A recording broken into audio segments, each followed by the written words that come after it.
আপনার সন্তানকে ভালো মানুষ হিসাবে গড়ে তুলবার টার্গেট করতে হবে। সে স্কুলে পড়ুক কিংবা মাদ্রাসায় পড়ুক, আপনার টার্গেট হতে হবে, লক্ষ্য হতে হবে যে আমার সন্তানকে আমি মানুষের মতো মানুষ হিসাবে গড়ে তুলব। সে সৎ মানুষ হবে, আর কিছু হোক বা না হোক। সে ডাক্তার ইঞ্জিনিয়ার হতে পারুক বা না পারুক, সে বিসিএস ক্যাডার হতে পারুক বা না পারুক, সে সেনাবাহিনীতে ভালো কোনো অফিসার র্যাঙ্কে চান্স পাক বা না পাক, সে ভালো পরিচিত পপুলার কোনো আলেম বা তুখুড় কোনো হাফেজ হতে পারুক বা না পারুক, সে যেন ভালো মানুষ হয়, সে যেন মুত্তাকি হয়, সে যেন পরহেজগার হয়। আমি আমার সন্তানদেরকে সবসময় বলি, তোমাদের পরীক্ষার ফলাফল ভালো হোক সেটা আমি চাই, কিন্তু এর চাইতে অনেক বেশি চাই তোমার নামাজটা দেখে যেন আমার নয়ন জুড়ায়, তোমার আচরণটা দেখে যেন আমার দিলটা প্রশান্ত হয়। এটুকু যদি তুমি আমাকে দিতে পারো, তোমার ফলাফল যদি খারাপও হয়, আমার কোনো টেনশন নাই, কোনো দুঃখ নাই, তার জন্য আমার কোনো আফসোস নাই, তোমাকে আমি কিচ্ছু বলবো না। সম্মানিত উপস্থিতি, বেশিরভাগ বাবা মা তারা চান তাদের সন্তান যেন দুধে ভাতে থাকুক। একটা কথায় আছে না, আমার সন্তান যেন থাকে দুধে ভাতে। আপনার সন্তান দুধে ভাতে থাকুক, ভালো উপার্জন করুক, তার ভালো কেরিয়ার করুক, এটা আপনি চান, এটা চাওয়াটা দোষের না। কিন্তু এর চাইতে বড় চাওয়া উচিত আমার সন্তানটা যেন সৎ হয়, ভালো মানুষ হয়। কয়জন বাবা, কয়জন অভিভাবক আপনি এই সমাজে দেখাতে পারবেন যেই অভিভাবক তার সন্তানকে বলে, বাবা তুমি অনেক বড় শিক্ষিত হতে পারো আর না পারো, তুমি সৎ মানুষ হবে। বরং উল্টা আমাদের সমাজে দেখি, সন্তানের জন্মের তারিখটা বেশিরভাগ বাবা মা ভুল লেখেন, ইচ্ছাকৃত ভুল না, মিথ্যা লেখেন। কেন? যাতে বেশি দিন চাকরগিরি করতে পারে, বেশি দিন সরকারি বা বিভিন্ন প্রতিষ্ঠানে চাকরগিরি যেন করতে পারে, সেই সুযোগ পাইয়ে দেওয়ার জন্য জীবনের শুরুতে একটা মিথ্যা গেঁথে দেয়। অনেক বাবা মা আছেন যারা বিভিন্ন স্কুলে তাদের সন্তানরা যে পড়াশোনা করে তাদের জন্য নকল কিনে এনে সন্তানদেরকে সার্ভ করে দেন, সাপ্লাই করে দেন। এরকম বাবা মা আছে না? নাই এই সমাজে? আছে না? শুধু ভরে আছে। অর্থাৎ বাবা মার হাবভাব দ্বারা তারা বোঝাতে চান যে দেখো, আমি নিজে তো টাকার মেশিন, সারাদিন পয়সা ছাড়া আর কিছু চিনি না, অতএব আমার ঘরে জন্ম হয়েছে তোমাকেও টাকার মেশিন হতে হবে বাবা। দিন শেষে বাপ সন্তান সবাই মিলে আমরা টাকার মেশিন হয়ে যাব, দুনিয়া মানি ছাড়ার কিছু বুঝি না। সম্মানিত উপস্থিতি, আজ শিক্ষিত সন্তান নিয়ে বাবা মা যতটা সুখে আছেন, এই সমাজে এত শিক্ষিত সন্তান না থাকলেও বাবা মারা অনেক বেশি সুখী ছিলেন, সন্তানরা অনেক বেশি সুখী ছিলেন একটা সময়। শুধু পার্থক্য এইটুকু, তাদের মধ্যে নীতিনৈতিকতা ছিল, এখন নীতিনৈতিকতা নাই। আমি শিক্ষার বিরুদ্ধে বলছি না, শিক্ষা তো আমাদের লাগবেই, কিন্তু শিক্ষার পাশাপাশি যদি নীতিনৈতিকতা না থাকে, তো এই শিক্ষা জাতিকে যতটা উপকার করবে তার চেয়ে বেশি ক্ষতিগ্রস্ত করবে। দেশের উন্নতি যতটা করবে, দুর্নীতি তার চেয়ে বেশি করবে। অতএব একজন আদর্শ অভিভাবক হিসাবে আপনার সন্তানকে যদি আপনি মানুষের মতো মানুষ হিসাবে গড়ে তুলতে চান, আপনার টার্গেট হতে হবে আমার সন্তান দুধে ভাতে থাকুক আর না থাকুক, আমার সন্তান থাকবে সত্যের সাথে, আমার সন্তান থাকবে ন্যায়ের সাথে, আমার সন্তান থাকবে নিষ্ঠার সাথে। আপনার সন্তানকে বলতে হবে, বাবা আশপাশে মানুষের গাড়ি বাড়ি, তাদের সম্পদ, এগুলোর চমক তোমাকে যেন বিভ্রান্ত না করে। তোমার বাবা হিসাবে আমি অসৎ উপার্জন করি নাই, তুমি অসৎ উপার্জন করবে না।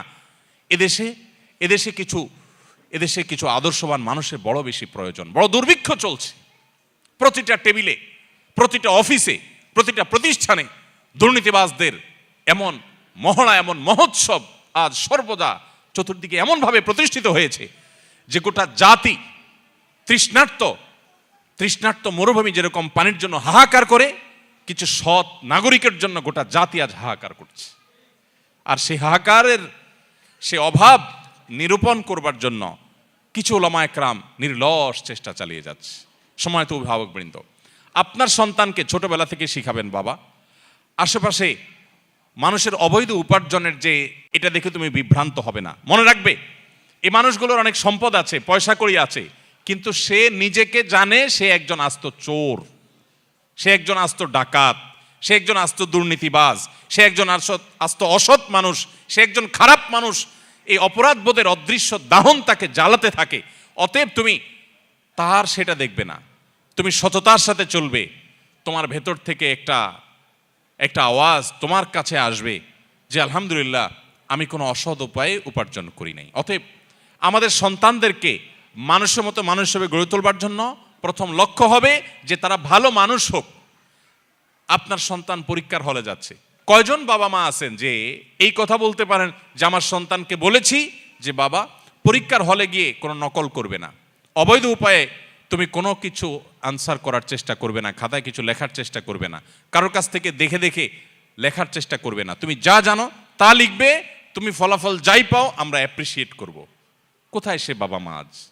বরং উল্টা বাবা মা সন্তানকে খোঁচা মেরে চাপ দিয়ে সন্তানকে ডিপ্রেসড করার হাজার নজির আমাদের সামনে আছে যে কেন তুমি পারো নাই, পাশে বাসার ছেলেটা এত ভালো রেজাল্ট করলো আমি মুখ দেখাতে পারি না, তুমি কেন পারো নাই।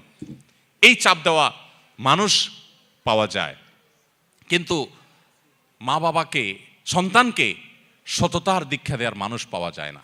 সময়ত উপস্থিতি, আমি আবারও বলছি, আমি আমার সন্তানদেরকে সবসময় বলি আপনাদের সঙ্গে শেয়ার করা যাতে করে আপনাদের কারোর উপকার যেন হয়। আমি সবসময় তাদেরকে বলি দেখো, পরীক্ষা ভালো ফলাফল করতে পারো কি না পারো, তুমি ভালো মানুষ হওয়ার চেষ্টা করো, তোমার অ্যাটিটিউড থেকে আমি সেটা দেখব, তাতেই আমি হ্যাপি আলহামদুলিল্লাহ। আল্লাহ তাআলা আমাদের সন্তানদেরকে ভালো মানুষ হিসেবে গড়ে তোলবার জন্য আমাদেরকে যোগ্য অভিভাবক হওয়ার তৌফিক দান করুন। তাহলে প্রথম কাজ হলো টার্গেট ঠিক করতে হবে যে আমার সন্তানকে আমি ভালো মানুষ, নেক, মুত্তাকি, পরহেজগার বানাবো, এরপরে অন্য কিছু হবে বা না হবে সেটা পরের বিষয়। আমার প্রাথমিক টার্গেট থাকবে সে একজন পরোপকারী মানুষ হবে, সে একজন সমাজমুখী মানুষ হবে, সে একজন কল্যাণকামী মানুষ হবে, সে সমাজের সবার কাজ করবে, যেখানেই যাবে সে মানুষের উপকার করবে, কোনোদিন ক্ষতি করবে না, এই মানুষ হবে। এবার সে ডাক্তার হোক, সে ইঞ্জিনিয়ার হোক, সে বিসিএস ক্যাডার হোক, সে অন্য কিছু হোক, সে মাদ্রাসা পড়ুয়া হোক, এমনকি সে যদি গতানুগতিক শিক্ষিত নাও হয়, তারপরে অন্তত এই জাতির কোনো ক্ষতিকর কোনো কিছু তার দ্বারা হবে না ইনশাআল্লাহ তাআলা। নাম্বার 2, অভিভাবক হিসাবে আমাদের চোখের পানিটা অনেক বেশি গুরুত্বপূর্ণ। চোখের পানি মা বাবার সন্তানদের জন্য অনেক গুরুত্বপূর্ণ। কিছু মানুষের দোয়া আল্লাহ তাআলা ফিরিয়ে দেন না, এর ভিতরে মা বাবার দোয়া অনেক গুরুত্বপূর্ণ। এই যুগে খুব অল্প পুঁজি দিয়ে সামান্য সময়ের ব্যবধানে একজন মানুষ কোটি কোটি টাকার মালিক হয়ে গেছেন। এই জিনিসটা যত আশ্চর্যের, যত কঠিন। আল্লাহ তাআলা কাউকে 2-4টি সন্তান দিয়েছেন, এই সন্তানগুলোকে সমাজে প্রচলিত যে আগুনের আঁচ চতুর্দিক থেকে আমরা দেখতে পাচ্ছি সেগুলো থেকে বাঁচিয়ে, সেগুলো থেকে রক্ষা করে, হেফাজত করে মানুষের মতো মানুষ হিসাবে, নিজের কাঙ্ক্ষিত সন্তান হিসাবে গড়ে তোলা, এটা তার চাইতে বেশি কঠিন এবং চ্যালেঞ্জিং। আমাদের সবচাইতে দামি সম্পদ, সবচাইতে দামি অ্যাসেট হলো আমাদের সন্তানগণ। আমরা যে সমস্ত সম্পত্তি গড়ে তুলি, জমি জমা, টাকা পয়সা, সেগুলো সব আমাদের এই সম্পদের জন্য, অর্থাৎ সন্তানদের জন্যই আমরা করি।